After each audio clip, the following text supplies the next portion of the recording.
Muy buenos días, queridos hermanos. Hoy es lunes 28 de septiembre del año 2020. Me gozo y con una profunda alegría me dirijo a ustedes para compartir un consejo de la palabra de Dios. Permítame ponernos en las manos del Señor para pedir su santa y divina guianza, diciéndole: Padre Dios, en el nombre de Jesús, te alabamos y te bendecimos, te exaltamos y te glorificamos, y en el nombre de Jesús te pedimos, Señor, que nos reveles, Señor, toda bendición de Dios, Señor, y toda revelación espectacular de tu palabra, Señor, porque toda tu palabra es espectacular, porque es sobrenatural, es salida de lo más profundo del corazón de Dios, para que nosotros la pongamos por obra y podamos ponernos, Señor, cada día, Señor, a buscar tu presencia. Gracias, Padre, y reconozco que no tengo la capacidad en mi vida, Señor, de proclamar tu palabra, pero si tú estás conmigo, será una bendición poder compartir. Hoy, en este lunes, quiero hablar sobre el lugar que ocupa la autoridad. En el libro de Éxodo, capítulo 18, verso 25, dice: Escogió Moisés varones de virtud de entre todo Israel y los puso por jefes sobre el pueblo, sobre 1000, sobre 100, sobre 50 y sobre 10. Vea que la palabra de Dios, este lugar que ocupa la autoridad, significa acción. Es un juego de herramientas para los hombres espirituales.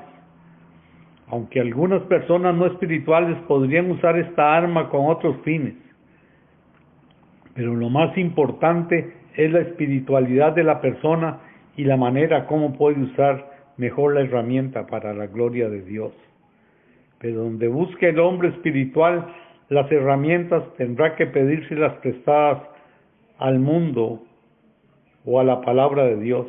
La palabra de Dios legisla sobre este tema abundantemente y tiene principios básicos, y todo principio básico del liderato y la administración tiene su base en la palabra. Dios siempre ha buscado dirigentes que hagan la voluntad de Él y les ha marcado el derrotero por el que deben de caminar. La Biblia está llena de ejemplos que nos representan delante de Dios en busca de dirigentes, y cuando Dios los encontró, los utilizó plenamente en la medida que satisfacían los requisitos espirituales establecidos por Dios, a pesar de las deficiencias humanas de ellos. Al hacer un análisis, tenemos muchos de ellos que experimentaron fracasos de manera notable en algún punto o en algún tiempo de su vida. Pero del fracaso aprendieron lecciones, se arrepintieron y luego fueron utilizados en forma aún más poderosa. Así vemos algunos del Antiguo Testamento, no para examinar exhaustivamente, sino para llamar a la reflexión y estudio después. Número 1. Consideremos a José y toda la historia y nuestra magnífica capacidad de liderato. Recuerde que él fue colocado en una alta posición administrativa en Egipto, no mucho tiempo después que su hermano lo vendieron. Luego vinieron horribles años de hambre, y la distribución del trabajo y la planificación de toda operación, la distribución de los materiales, los víveres, la satisfacción, las quejas del manejo y el manejo de los agravios. Magnífico ejemplo bíblico de organización, pero Dios no solo implantó sus capacidades en el cerebro de José de tal manera que afectara de acuerdo a su voluntad, pero generalmente, si demostramos y ejercitamos las cualidades del liderato, creo que Él nos guiará a aprender de estos temas. La Biblia nos ofrece una perspectiva de la visión del hombre. En Isaías 53:6 dice: todos nosotros nos descarriamos como ovejas, y cada cual se apartó por su camino, mas Jehová cargó en él el pecado de todos nosotros. Así como las ovejas tienen que ser dirigidas para que todo el rebaño se mueva por un solo sendero, así los grupos de personas necesitan dirección a fin de que sus esfuerzos y energías sean encauzadas. En el libro de Proverbios capítulo 24 verso 6 dice: con ingenio harás la guerra y en la multitud de consejeros está la sabiduría. La palabra de Dios con toda claridad nos dice que hay que reconocer que el plan de Dios en autoridad fluye de los más altos niveles hacia los inferiores. Las organizaciones cristianas parece haber una tendencia a olvidar este hecho al confundir la igualdad delante de Dios con la igualdad organizativa. Recuerde, un mal servicio es negarse a aceptar la autoridad. En el Nuevo Testamento, el apóstol Pablo, en el capítulo 13, verso 1 del libro de Romanos, dice: sométase toda persona a las autoridades superiores, porque no hay autoridad sino de parte de Dios, y las que hay por Dios han sido establecidas. Esto nos lleva a pensar, ¿qué lugar debe ocupar la autoridad? La autoridad conlleva una gran responsabilidad. Por tanto, la autoridad no puede ser impuesta porque seríamos omnipotentes. Las personas a las cuales se les encomienda la autoridad han sido puestas por Dios. La autoridad tiene que ser sensible hacia las necesidades de los demás, por tanto, a los que estamos sirviendo y a los que se les sirve. Hay un ejemplo muy concreto que es el ejemplo del siervo Moisés. Es uno de los más claros en la administración, y ve el consejo que su suegro Jetro le da, y lo registra en el libro de Éxodo capítulo 18 verso 13 al 27. En el verso 13 dice: aconteció que al día siguiente se sentó Moisés a juzgar al pueblo, y el pueblo estuvo delante de Moisés desde la mañana hasta la tarde. Ahí el siervo hizo una observación y una inspección personal sobre la relación que tenía con su pueblo. En el verso 14 y 15 dice: viviendo el suegro de Moisés que todo lo que hacía con el pueblo, dijo: ¿qué es esto que haces con tu pueblo? ¿Por qué te sientas tú solo y todo el pueblo está delante de ti desde la mañana hasta la tarde? Y Moisés respondió a su suegro: porque el pueblo viene a mí para consultar a Dios. Vea que aquí hay un interrogatorio de parte del consejero, en este caso Jetro, suegro de Moisés, que había que investigar y discernir las necesidades. Hoy nos toca a nosotros de la misma manera resolver conflictos, ver las necesidades y discernirlas para dar una solución. En el verso 16 de Éxodo 18 dice: y cuando tienen asuntos vienen a mí, y yo los juzgo entre uno y otro, y declaro las ordenanzas y sus leyes. Aquí hay un completo estadista que busca la resolución de los conflictos y de la corrección de los que no está correcto. Hay un criterio que debe establecerse. Debemos tener criterio, debemos tener una dirección exacta sobre cuál es la resolución del conflicto. En el verso 17 dice: entonces el suegro de Moisés le dijo: no está bien lo que haces. Vea que esta es la evaluación sobre el líder, sobre el pueblo. Muchas veces nos desgastamos nosotros sirviendo y abandonamos prioridades en la vida, como es la relación con Dios, como es la relación con nuestra familia. En el verso 18 dice: desfallecerás del todo, y tú también, y este pueblo que está contigo, porque el trabajo es demasiado pesado para ti. y no podrás hacerlo todo. Hoy necesitamos un director de orquesta y no un líder que es pastor orquesta. Esto lleva a pensar y a una preparación y el consejo y a la representación y el establecimiento de procedimientos. En el verso 19 dice: oye ahora mi voz y yo te aconsejaré, y Dios estará contigo. Está tú por el pueblo delante de Dios y sométese tú a los asuntos a Dios. Mire cómo nosotros debemos estar buscando el consejo. Sin el consejo y la dirección santa, el pueblo se desenfrena. Donde no hay sabiduría, el pueblo perece. La preparación, el consejo y la preservación, y hay un establecimiento de procedimientos que debemos actuar y a veces nos olvidamos de ellos. Número 7. Hay una enseñanza, una demostración específica en los trabajos y en la delegación. En el verso 20 dice: enseña a ellos las ordenanzas y las leyes y muéstrales el camino por donde deben de andar y lo que han de hacer. Debemos nosotros delegar, aprender a delegar. Uno no puede ser un pastor orquesta o un líder orquesta, debe ser un director de orquesta. Y ahí mismo uno debe seleccionar, calificar y asignar las responsabilidades y jerarquizar el mando. En el verso 21 dice: además, escoge tú entre tu pueblo varones de virtud, temerosos de Dios, varones de verdad, que aborrezcan la avaricia, y ponlos sobre el pueblo por jefes de millares, de centenas, de 50 y de 10. Tienen características específicas que da de consejo el Jetro a Moisés: escoja sobre tu pueblo varones virtuosos, que teman a Dios, que sean hombres verdaderos, hombres de verdad.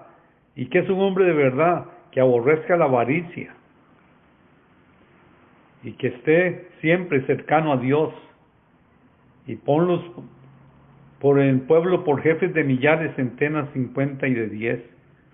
Según la capacidad de cada uno, así será la responsabilidad que se asigne. En el punto 9 dice: la amplitud del control, la evaluación del juicio y los límites de la decisión y el manejo de los casos de excepción. Hay casos excepcionales que merecen una pormenorizada trato. Y en el verso 22 dice: ellos juzgarán al pueblo en todo tiempo, y todo asunto grave lo traerán a ti, y ellos juzgarán todo asunto pequeño, y así aliviarán la carga sobre ti, y la llevarán contigo. Que hay un control, y de acuerdo a las capacidades de cada persona, déles la responsabilidad que ellos merecen. Ahora, expongamos los beneficios delante de la presencia del Señor.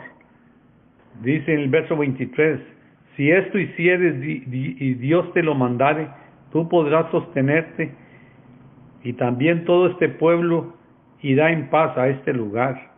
Cuando el pueblo es bien atendido, se siente bien atendido, el pueblo se siente gozoso, lleno de paz y de alegría, porque son importantes para el que los dirige.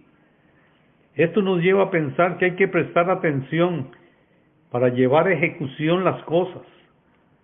Y oyó Moisés la voz de su suegro e hizo todo lo que dijo. Una de las cosas que uno debe tener, el líder debe tener, es humildad para ejecutar el consejo sabio. Esto nos lleva a nosotros a otro punto, que es la selección, la asignación de responsabilidades y poner límites al control. En el verso 25 dice: y escogió Moisés varones de virtud entre todo el pueblo y los puso por jefes sobre su pueblo, sobre 1000, sobre 100, sobre 50 y sobre 10. De acuerdo a la capacidad de cada persona, así se le asignará, así se seleccionará, se elegirá y se pondrán responsabilidades y se le pondrá límites a lo que tiene que hacer. Esto lo llevará a un juicio sabio en el manejo de los casos excepcionales. Y juzgaban al pueblo y todo el tiempo, y el asunto difícil lo traían a Moisés, y ellos juzgaban todo asunto pequeño. Vea cómo desde el Antiguo Testamento la Biblia registra con toda sabiduría cómo debemos nosotros de administrar. ¿Qué es lo que pasa con esto? Moisés recibió instrucciones y estímulo para las grandes tareas y demostró grandes dotes de como líder, aunque como hombre de Estado comenzó a los 80 años. Y el pueblo el pueblo comprendió el papel que él desempeñaba. En Hechos 7, 23, 25 dice: y cuando hubo cumplido la edad de 40 años, le vino al corazón de visitar a sus hermanos los hijos de Israel, y al ver que uno era maltratado, lo defendió hiriendo al egipcio y vengó al oprimido. Pero él pensaba que sus hermanos comprendían que Dios les daría libertad por mano suya, mas ellos no lo habían entendido así.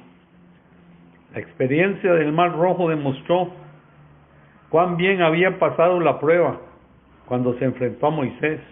Y esto lo registra el Nuevo Testamento, de este liderazgo, de este extraordinario hombre de Dios. En Hebreos 11:24, él muestra su fe, dice: por la fe Moisés, hecho ya grande, rehusó llamarse hijo de la hija de Faraón. En el verso 25 dice: escogiendo ser antes maltratado con el pueblo de Dios que gozar de los deleites temporales del pecado. Eso se llama integridad. Cuando nosotros vivimos sin integridad, no nos desviamos ni a derecha ni a izquierda. Verso 26. Teniendo por mayores riquezas el vituperio de Cristo que los tesoros de los egipcios, porque tenía puesta la mirada en el galardón. Esto es una visión, esto es visión. Sin la visión el pueblo se desenfrena, dice el proverbista, el sabio Salomón. En el verso 27 dice: por la fe dejó Egipto, no temiendo la ira del rey, porque él se sostuvo como viendo el invisible. Eso denota decisión, carácter, temple, tomar decisiones atinadas, tomar decisiones que no tienen vuelta atrás, sabiendo que Dios nos ha respaldado en la decisión que hemos tomado. En el verso 28 dice: por la fe celebró la Pascua y la aspersión de la sangre, para que el que destruía los primogénitos no los tocase. Esto se llama obediencia. ¿Se ha puesto a pensar si usted es obediente o si simplemente usted no cumple con este requisito? Y en el verso 29 dice: por la fe pasaron el Mar Rojo como por tierra seca, e intentando los egipcios hacer lo mismo, fueron ahogados. Eso es la responsabilidad. Hoy Dios nos está demandando en momentos de prueba que nosotros entremos en una total y completa responsabilidad para con el pueblo. Lo que Dios ha puesto en las manos es el gran tesoro de Dios. Son ustedes, cada miembro de la iglesia. Vea cómo el Señor, Dios eterno y todopoderoso, se mostró, Señor, con glorias al siervo Moisés. Hoy de la misma manera, en tiempos de angustia y de prueba, nosotros estamos puestos para ser examinados. Por lo cual, oro delante de la presencia de nuestro Dios, diciéndole: Padre, en el nombre de Jesús, te pido, Señor, que te reveles, Señor, con poder y gloria, Señor, a tu pueblo. Que aprendamos, Señor, a honrar y a bendecir la autoridad, Señor, cuando la autoridad hace su voluntad. Queremos hacer la voluntad y guiar a tu pueblo por un camino correcto. Tu palabra dice: hagan sendas derechas para vuestros pies, para que lo cojo no se salga del camino, mas todo así sea sanado. Buscad la paz y la santidad, sin la cual nadie verá al Señor. Busquemos la presencia de Dios hoy en tiempos de angustia, en tiempos de prueba, en tiempos que se avecinan, que son muy duros, pero en el nombre de Jesús, para gloria y honra de tu nombre, vamos a ser bendecidos y vamos a ser sustentados. Padre, en el nombre de Jesús bendigo a todo este pueblo, el cual me escucha, Señor, y que sean bendecidos y prosperados. Que Jehová les bendiga y les guarde, que Jehová haga resplandecer su rostro sobre ti y tenga de ti misericordia. Que Jehová alce sobre ti su rostro y te inunde de paz, y la paz de Jesucristo, que sobrepasa todo entendimiento, sea sobre cada uno de ustedes y sobre sus familias. Que Dios les bendiga.